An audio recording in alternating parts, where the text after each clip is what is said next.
Pengertian luka yaitu suatu keadaan terputusnya kontinuitas jaringan tubuh yang dengan menyebabkan terganggunya fungsi tubuh sehingga mengganggu aktivitas sehari-hari. Luka adalah rusaknya struktur dan fungsi anatomis normal akibat proses patologis yang berasal dari internal maupun eksternal dan mengenai organ tertentu. Luka adalah hilangnya atau rusaknya sebagian jaringan tubuh yang disebabkan oleh trauma, benda tajam atau tumpul, perubahan suhu, zat kimia, ledakan, sengatan listrik, atau gigitan hewan. Klasifikasi luka yang pertama, berdasarkan sifatnya, ada dua yaitu luka akut dan luka kronis. Yang kedua berdasarkan kehilangan jaringan. Yang pertama superficial, yang kedua parsial, yang ketiga penuh. Yang ketiga berdasarkan stadium, ada 1-4 stage. Dan yang keempat berdasarkan mekanisme terjadinya. Yang pertama, luka insisisi, luka memar, luka lecet, luka tusuk, luka gores, luka tembus, dan luka bakar. Dan yang kelima berdasarkan penampilan. Yang pertama nekrotik, yang kedua slogi, yang ketiga terinfeksi, yang keempat granulasi, dan yang kelima epitalisasi. Proses penyembuhan luka. Penyembuhan luka merupakan suatu proses penggantian jaringan yang mati atau rusak dengan jaringan baru dan sehat oleh tubuh dengan jalan regenerasi. Penyembuhan luka meliputi dua kategori. Yang pertama, pemulihan jaringan yaitu regenerasi jaringan pulih seperti semula, baik struktur maupun fungsinya. Dan yang kedua, repair, yaitu pemulihan atau penggantian oleh jaringan ikan. Fase penyembuhan luka terdiri dari 1. Fase koagulasi dan inflamasi 0-3 hari.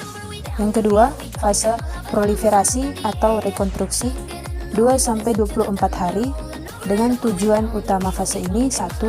Proses granulasi untuk mengisi ruang yang kosong pada luka. 2. Angiogenesis, pertumbuhan kapiler baru. Fase yang ketiga, fase remodeling atau maturasi 24 hari sampai 3 tahun. Tipe-tipe penyembuhan luka. Yang pertama, primary intention healing. Jaringan yang hilang minimal tapi luka dengan dirapatkan kembali melalui jahitan, klip, atau plester. Kedua, delayed primary intention healing. Terjadi ketika luka terinfeksi atau terkena benda asing yang menghambat penyembuhan. Yang ketiga, secondary healing. Proses penyembuhan tertunda dan hanya bisa terjadi melalui proses granulasi, kontraksi, atau epitelisasi. Secondary healing menghasilkan scar. Faktor-faktor yang mempengaruhi penyembuhan luka yaitu 1. Vaskularisasi, yang kedua usia, yang ketiga anemia, yang keempat penyakit, yang kelima nutrisi, yang keenam kegemukan, obat-obatan, merokok, dan stres. Faktor penyakit. 1. Faktor petugas kesehatan. A. Cara insisi luka. 2. Faktor pasien. Yang pertama, malnutrisi seperti defisiensi protein pada usia lanjut. Kedua, defisiensi vitamin C menyebabkan gangguan pembentukan kolagen, luka mudah terinfeksi, dan gangguan proses inflamasi. Defisiensi vitamin A mengakibatkan perlambatan proses reepiteliasasi dan sintesa kolagen. Defisiensi vitamin K mengakibatkan gangguan hemostatis pada fase inflamasi. Defisiensi zinc atau yang biasa disebut dengan ZN mengakibatkan gangguan proliferasi sel dan sintesa kolagen.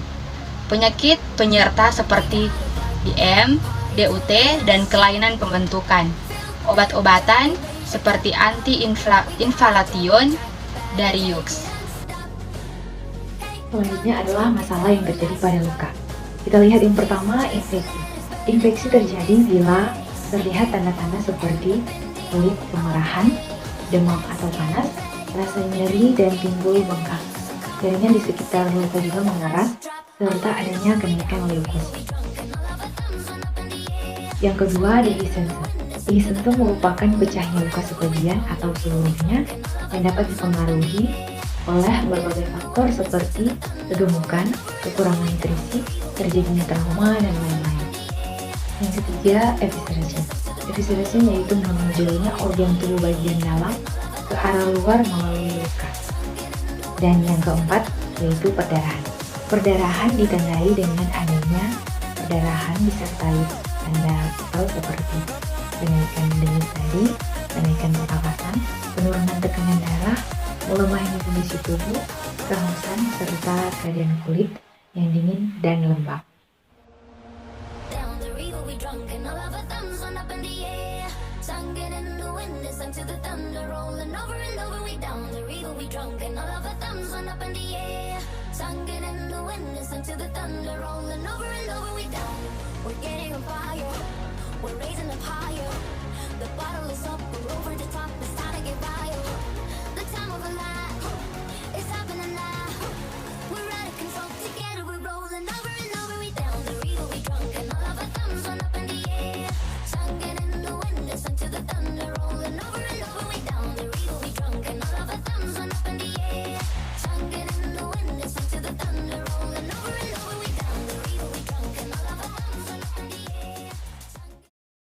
Letakkan bantal untuk ganjalan kaki agar memudahkan perawat dalam prosedur membersihkan luka pasien.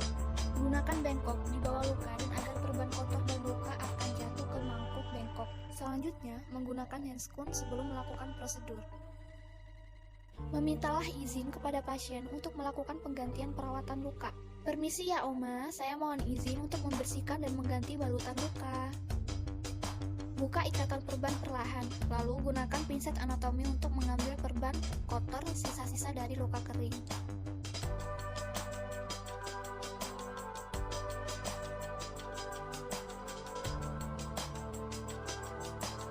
Letakkan perban kotor pada mangkok bengkok.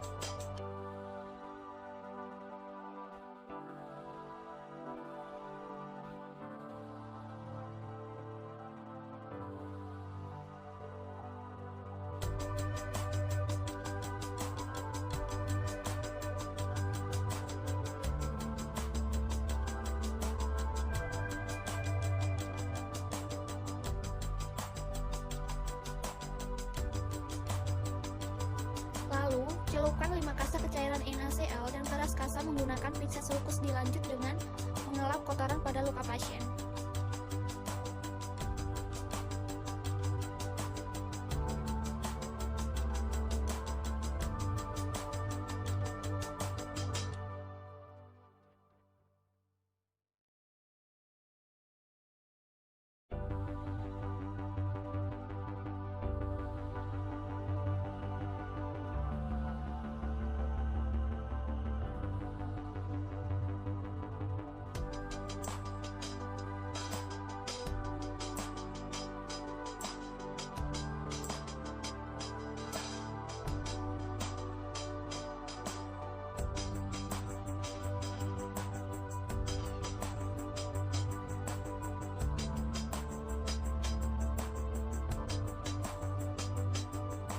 Setelah luka telah bersih, tutup kembali luka menggunakan kasa segi 4. Lalu, balut kembali luka menggunakan perban gulung.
Apabila luka sudah terbalut semua, maka ikat menggunakan kasa perban lilit yang dibelah dua.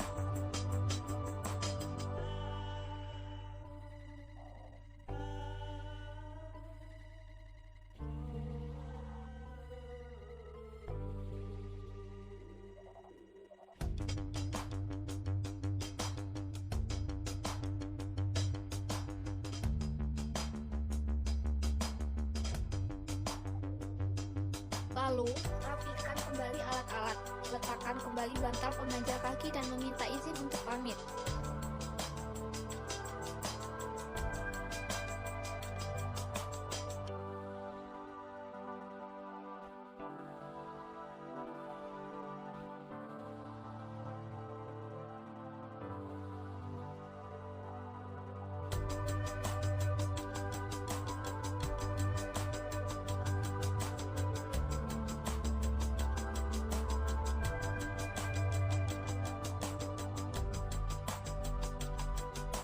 Permisi kak, prosedur menggantikan luka telah selesai. Saya mohon pamit dulu ya kak, permisi.